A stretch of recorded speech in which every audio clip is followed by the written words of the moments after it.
Ibolatunjasi báyìí ọlọ́run ọba ṣe rí ẹ̀yin lẹ́ máa pàyà yín ọlọ́run. Momo tún lọ ń tọrọ lé lọ́wọ́ Adabasioni Momo.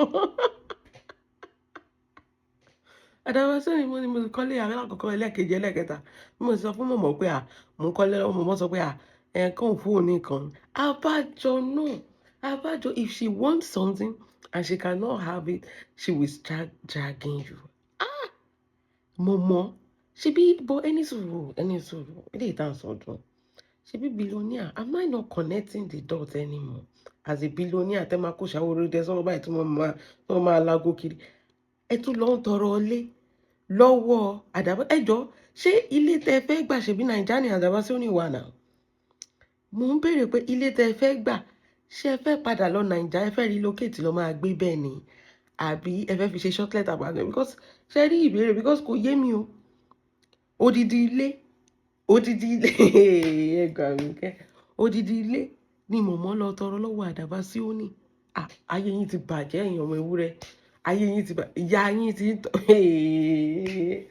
Momo náà máa bí Momo náà maniac ẹ tún lọ ń tọrọ lé àṣàbí eléyìí ti ṣa pépà kò tí ẹ ṣàbí kiri mọ́ pépà ló ń ṣàwà yìí ẹ dájú gan ẹ jẹ́ kọ́kọ́ sọ kíní kan fún yín ẹ̀yin ọmọ ewúrẹ́ first thing first ẹ jẹ́ kọ́kọ́ tẹ̀yà ní nínú dáadáa pé Momo ṣé ẹ ti sọ pé kíkí nígbẹ̀yìn wọlé fún yín torí lórí social media báyìí ṣe là ń kó godfather pamọ́ kí màmá máa ti fojú kan godfather báyìí Momo máa ti máa sọ pé kó gbẹ̀yìn wọlé fún un à ń kó godfather pamọ́ ní ọ̀nà kójú má rí bí gbogbo ara lògùn ẹ̀ tí Momo wọ́gbọ́n ní jágbà ẹ tún ti fẹ́ jálé gbà lọ́wọ́ Adabasioni ẹ tún fẹ́ jálé gbà bó kí lè fẹ́ fi lé yẹn ṣe náà ṣé bẹ́ẹ̀ sọ pé tí nílé ní Turkey you have like 10 houses in Turkey you have like kíní kan you know as ẹ ti pẹ́nu kíní you don't need anybody mo ti ẹ̀ ń gbọ́ tó sọ pé you want to drop gbogbo àwọn tẹ̀ ń polówó fún yàtọ̀ sí Ọlábánjí pé you don't need any money you don't need anything but àṣẹ behind the scene ẹ ló ń tọrọ nǹkan ni ẹ ló ń jagbà lọ́wọ́ yẹn ẹ jọ̀ọ́ t'Adabasioni bá wa gbélé yẹn fún yín kí lẹ fẹ́ fi compensate ẹ̀ òbò ayé ìyá yín ti ta àtọjọ́ tọmọ ẹ ti ń travel lọ Nàìjíríà tó lọ ń dóko ìyá gan máa lọ Nàìjíríà lọ dóko kí lẹ fẹ́ fi compensate ẹ̀ odidi ilé ṣe máa ń fi nǹkan sẹ́nu Momo nǹkan tẹ́ ẹ̀ ń fi sẹ́nu ìwó tẹ́ ẹ lọ change ẹ̀ kò ṣiṣẹ́ mọ́ because mo kọ́kọ́ wò pé èèyàn tí ò kì í ṣe family ẹ̀ tó o mọ̀ rí tó yẹ pé online lẹ ti pàdé tẹ́ni yẹn gan dẹ̀ máa ń claim lọ́wọ́ ẹ̀ pé na we alele I'm richer than Elon Musk hello Mercedes hello ìyá yìí ti ń ṣe èrè ọlọ́run hello Mercedes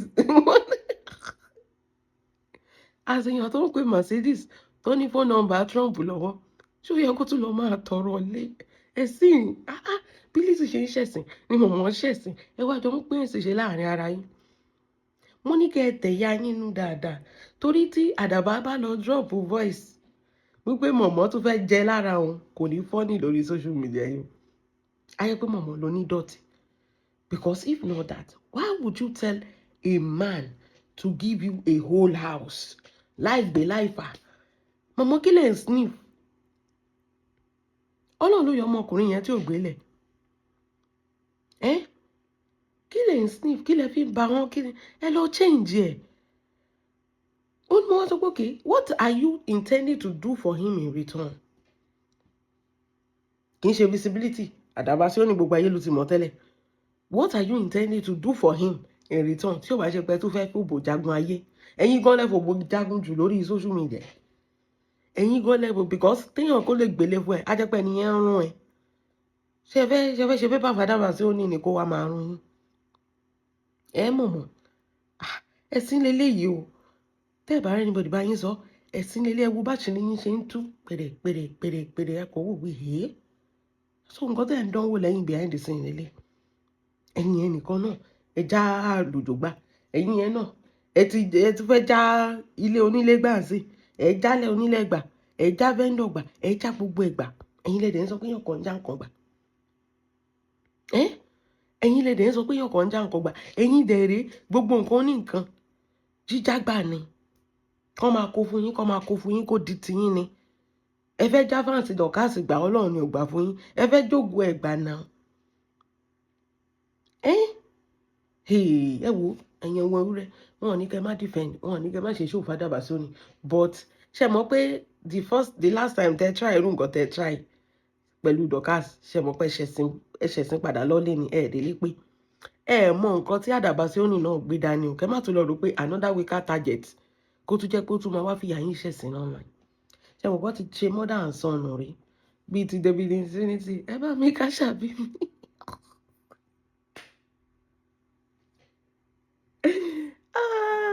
Ọlọ́run ẹ mọ̀ nǹkan ti ṣe mother and son, kọ́ lọ bèrè lọ́wọ́ David Infinity kó mọ nǹkan ṣàbí òun.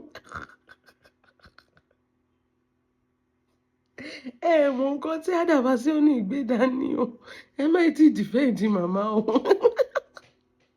Ẹ má tí defend ìyá yín o. Òótọ́ ọ̀rọ̀ lélẹ́yìí o, ẹ sì ní sùúrù o. Adabasioni mẹ́yẹ bọ̀ lápò ni ó máa gbé wa débẹ̀. Torí àwọn náà ti fi mother and son. The first thing tó kọ́kọ́ sọ fún mi tó ṣọ́ọ̀kì mi pé Momo lọ ń tọrọ ilé as Momo náà mí ní àkì lórí social media ẹ̀ tó ní gbogbo ẹ̀ she has like 500,000 tó bá fẹ́ ẹ wo gold ní máa lò ẹ jẹ́ fi dọ́kẹ́tì. Ọlọ́run Arinzo ṣàánú mi. Return of Arinzo ẹ̀yìn èèyàn mi coming to cinema in London. Yeah, come and get your ticket. ASAP, £20, £25 for VIP or VVIP.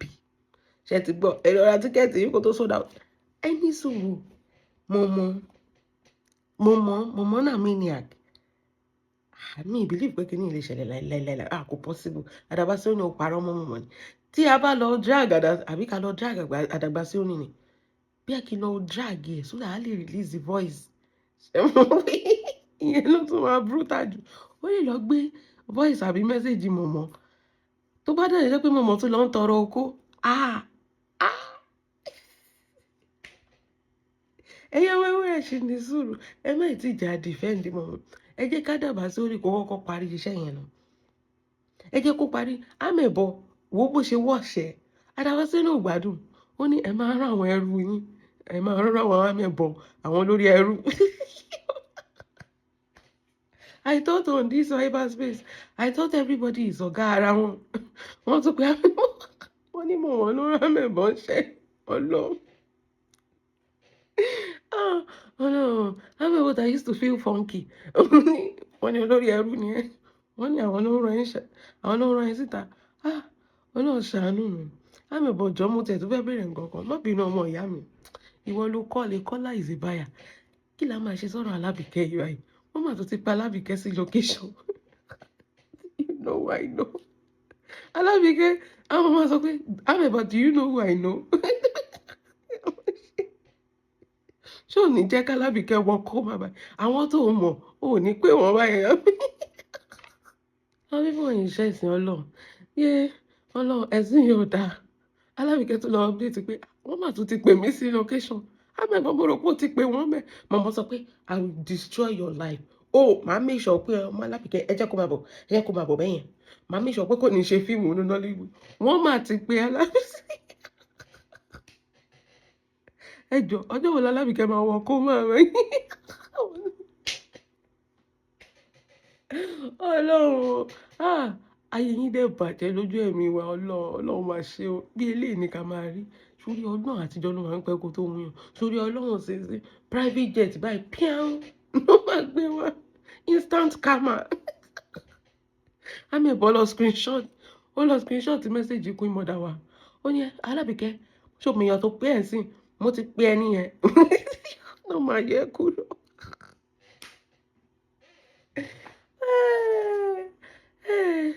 Ọlọ́run ẹni sùúrù o. The brutal part ni pé tó bá sọ pé Alábìkẹ́ go and do your international passport, you are following us to the United Kingdom.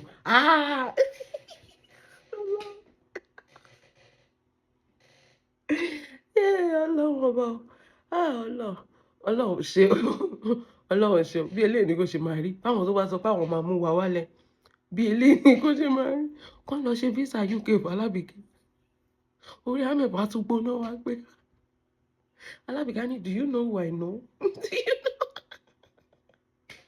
mo sọ pé ọjọ́ tẹ́ ti wá fọ́mọ yẹn ọjọ́ yẹn lẹ ti dẹni yẹ̀yẹ́ lójú ọmọ aráyé. Ẹ wo ọ̀rọ̀ yín ò tún dùn létí ọmọ aráyé mọ́. Ìwọ náà ṣó ti fíìlì ẹ̀. Ó wá ń sá kìtìkìtì àmẹ́bọ̀, òun sá kàtàkàtà. Mo tún rí tó tún lọ gbé fídíò immunizer. Ṣó wọ wèrè ni? Which side you belong? Ṣé bó tún ebi ti pa wèrè? Ó tún lọ gbé fídíò immunizer. Jọ̀ọ́ nítorí Ọlọ́run, ṣé o mọ̀ pé immunizer ń drag ikú ìmọ̀dà ni? Ẹ bá mi bèrè pé ṣé àmẹ́bọ̀ gbádùn? Ṣé ebi lélẹ̀ bá àbí kò sí content, kò sówó mọ́? Dorcas ló jẹ́ kẹ́ wà relevant. Without Dorcas, you are irrelevant. Even you too, you feel am. Dorcas ló fún gbogbo yín engagement. Bọ́ ẹ mọ̀, Dorcas lẹ wá dìtẹ̀ pẹ̀fẹ́ mú wálẹ̀. Àtàwọn ọmọ Dorcas lẹ wá dìtẹ̀ pẹ̀fẹ́ mú wálẹ̀. Àṣẹ àwọn gangan ló ń gbé yín dúró. You people are just irrelevant in this life. Àṣẹ àwọn gangan ló dúró tì yín. Àwọn gangan ni foundation yín. Ìgbà tó lẹ́tì yọ foundation kúrò ń sí báyìí. Ilé yín dẹ̀ collapse ni ó collapse yín lórí. You are so confused. You say you are in your queen mother. Ó dẹ̀ lọ ń gbé fídíò, ó máa gbé fídíò Ratel. Ìyẹn very dark man. Ó tún ti gbé fídíò immunizer. Are you blind to see the things immunizer is saying concerning Wunmi, concerning queen mother on this social media space? Where do you belong? Kí ló dé tó ń sá kàbàkàbà káàkiri? Ẹ̀yin wo lẹ fẹnu sílẹ̀ kiri bí ẹdìyẹ now? You don't even know. You are so confused. Do you have a confused identity? Àbí irú kíni Momo ń fra, àmẹ́bọ̀ náà ń fra. Why are you so confused? This is not your person. Ládùúgbò gbogbo nǹkan tí kíni ṣe. Immunizer ti gbé passport Wunmi jáde o. Ò ní rí yẹn o. Of course, wọn ò ní rí. Ó ti gbé passport, international passport Wunmi jáde. That guy is very, very dangerous. In fact, ó tún worse ju very dark man. It's worse than very dark man. What he has done to Wunmi on this cyberspace. Òun ló tún gbé porn Wunmi jáde. Wípé Wunmi rọ́dẹ̀ ni. Wọ́n lọ lo AI láti lọ wọ́n gbé orí Wunmi sí ni kì í ṣe Wunmi ló wà ní fídíò yìí. There's so many crazy things that immunizer have done to Wunmi on this social media. Tell me go as a woman, I don't even feel comfortable. The same immunizer ló náà post the video. I mean, what are you trying to do? Ẹ máa sọ pé àwọn kan wọn ò ṣe kinní kan. Ẹ̀yin gangan lẹ́wà unstable now. You are so unstable. Are you trying to spice us because you keep exposing yourself every day? Are you trying to say that ẹ̀yin bẹ́ẹ̀ ṣe wà yìí máa jẹ́ kójú yín jà? Are you ibi tó ti ń bully queen mother? Ṣé bó gbé ìjọ tó Bọ́lá ń sọ̀rọ̀ queen mother? Ṣé bó gbé? Ìwọ gan ní ṣekúṣe yẹn náà. Àmẹ́bọ̀. Olórí ẹrú wọ́n níṣe ni Momo rán ẹ jáde. Wọ́n ní àti ìwọ àti Momo tẹjọ́ rán yín jáde. Adabasioni tó fún yín lépè. Mo ní Adabasioni ẹ wá ṣe pé mọ̀bọ́ ilé ìtẹ́ ti ṣẹ́ yẹn àrọ̀ mọ́.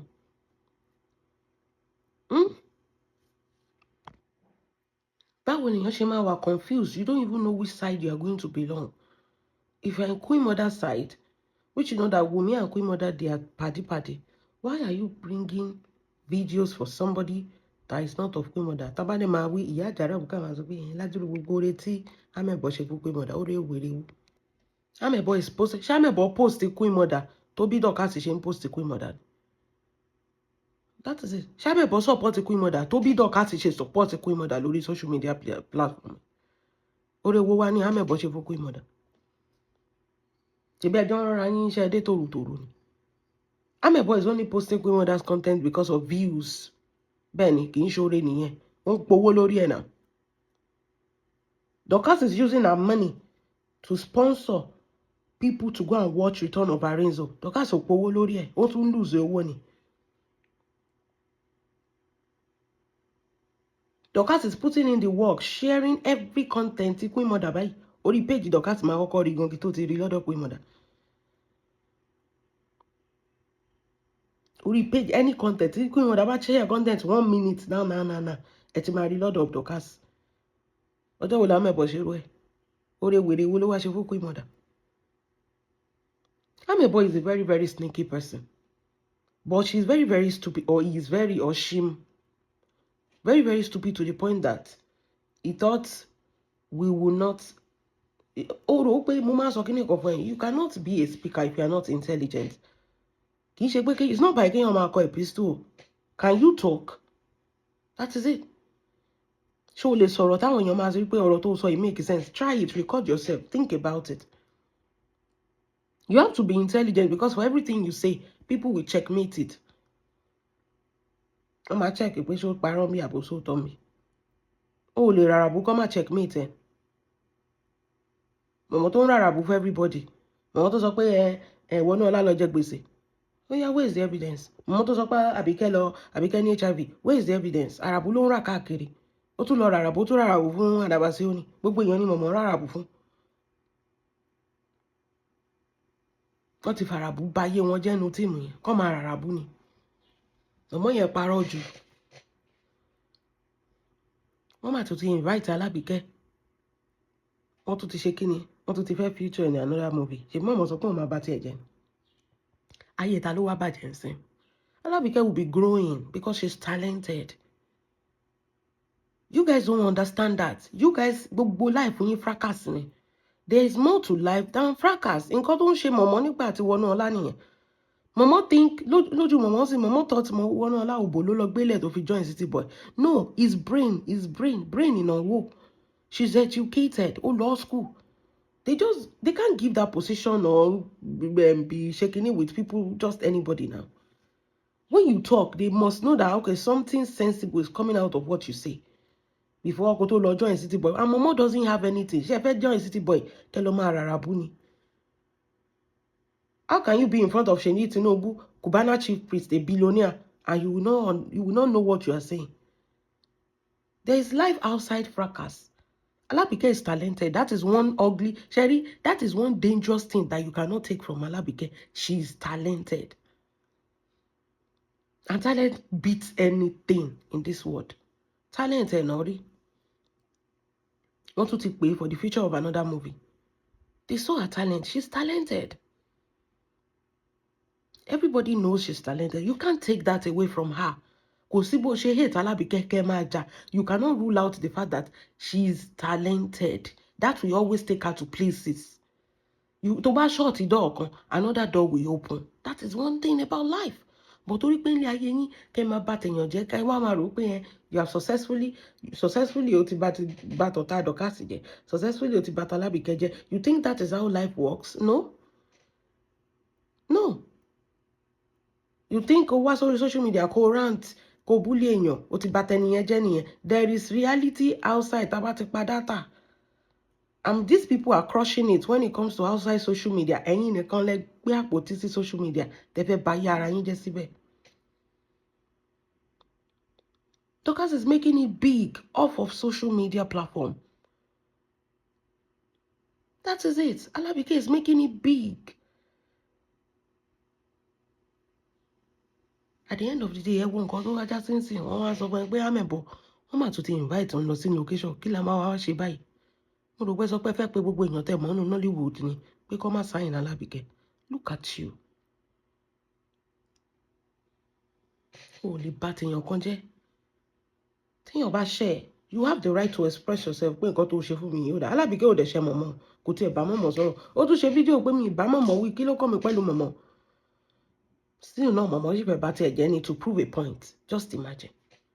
Ọlọ́run bá òkè ṣe yan na. O lè express ara nǹkan tó ṣe fún mi ó dùn mí kó dẹ̀ kúrò lórí ẹ̀. Bó kó wá máa sọ pé máa pé gbogbo èèyàn no Nollywood kò sí anybody tó máa jẹ́ o ní rí fíìmù ṣe no Nollywood. Who are you? Kí òpònú kan olórí ẹrú kan kó máa sọ fún wa pé wípé máa rán Dorcas lọ kó máa. Irú eré burúkú wo nìyẹn? Ẹ ti sọ pé ká jókòó ká máa wò ká máa sọ nǹkan kan pé no èèyàn tẹ́ sọ pé ó ràn yàn lọ́wọ́ nìyẹn. If somebody is your person kò sí nǹkan tẹ́ni yẹn lè ṣe báwo ló ṣe máa sọ pé máa ràn yàn ó fẹ́ pa ẹni yẹn nìyẹn náà. Nǹkan tí kò máa mí nìyẹn èèyàn tó ti kú tó wà lórí life support. Òun sọ fún wa pé ó máa pa Dorcas ló ń sọ fún wa yẹn. Àwa máa wá lajúlẹ̀ kó pa àmẹ̀bọ̀ kò possible. Ìwọ ló máa ṣíwájú ẹ̀ lọ. Ẹ̀yin nǹkan ẹyọ kan tí mo promise ẹ̀ ni. Wàá lọ ní òní padà wá. Ìrìn àjò àrè má bọ̀ ni. Wàá lọ ní ò ní lè padà. Kí ló dé? Ẹ̀dẹ̀ ṣe ti yín síwájú. At the end of the day, ó lọ ń pe Queen Mother ní ló ń pe gbogbo èèyàn pé kó má jẹ́ k'Alábìkẹ́ ṣe fíìmù. Momo sọ pé Momo bá Queen Mother jà lọ́jọ́ tèmi pé ẹ tí Queen Mother bá yọ Alábìkẹ́ nínú fíìmù tó ti parí tó ti distribute. Ó bully Queen Mother, ó dẹ̀ bẹ̀rẹ̀ sí fẹ́ bà iṣẹ́ yẹn jẹ́. Ní fíìmù tó ti parí tó ti distribute.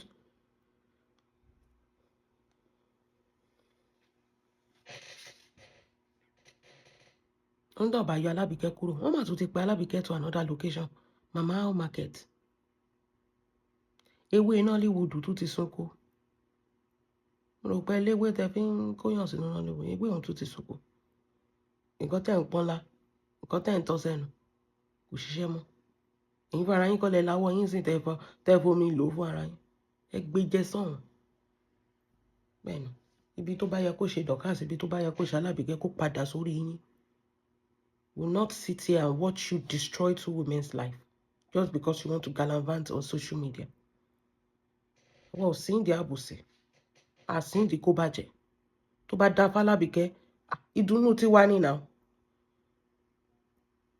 A máa sọ pé lórí social media àti produce actress kan lórí social media. Àwa náà a ní nǹkan tá à ń ṣe, but ẹ̀yin ò lè rí bẹ́ẹ̀ náà. Pé from our fracas, there's an actress now today tó dẹ̀ ń crush ẹnu Nollywood. Wọ́n ti fi ṣe yín tẹ́ máa bá tèèyàn jẹ́ ni. Ẹ wo Adabasioni, a finish ìyá yín. Ẹ̀yin ẹ máa ṣe òṣì. Ẹ má lọ tẹ̀yà yín nú pé ṣé ìyá yín ò ní nǹkan kan sọ́wọ́ Adaba. Torí tí èèyàn bá bẹ̀rẹ̀ sí ń da gbogbo ẹ̀ síta sí. Momo máa ń sọ pé òun ò like ọkùnrin tó bá ń bully obìnrin. Àwọn ló kọ́kọ́ bully Adabasioni. Àwọn àti àmẹ̀bọ olórí ẹrú. Ohun èlò àlòpàtì wọ́n tún ti lò tán, wọ́n tún ti pàtì ìsìn. Ó tún ti wà confused, ó lọ ń gbé fídíò immunizer. Are you blind or are you dumb for you? For somebody that is smart, do you say you don't see what immunizer has been doing to Queen Mother and Wunmi on this social media space? Abosimi like you. Wọ́n gbé international passport Wunmi jáde. They did not cover the names and the number. Does that make sense? Irú ìjà wo lẹ ń bá Wunmi jà? These people go to the extreme. It's not fair. Wọ́n crop orí ẹ̀ sórí porn. Wọ́n sọ pé sex nudo ẹ̀ leak jáde. Wọ́n bully ọmọ yẹn. Fídíò èèyàn tó ń bully ọmọbìnrin yẹn, ìwọ tó sọ pé òun stand for ọmọbìnrin, ìwọ tó sọ pé òun ràn yàn lọ́wọ́, èèyàn tó ń bully, bó ṣe bully Wunmi lórí social media. Níbi tó dé yìí, àmúbọ́, o lè lọ gbé fídíò Bukky Jesse kó gbé sórí platform. Torí pé ó fẹ́ gang fight. You are so confused and unstable, just like your mother. Just like ìyá òṣì tó rán yín sẹ́yìn. You are so unstable. There's some line you don't cross. So anything you want to tell us that you did not know that immunizer is bullying Wunmi, but you are posting the video. No, that immunizer is bullying Yabo. Something is wrong with you. Ìwọ gangan lálábòsí. Change orúkọ ẹ from Amebo to Alábòsí on social media. Think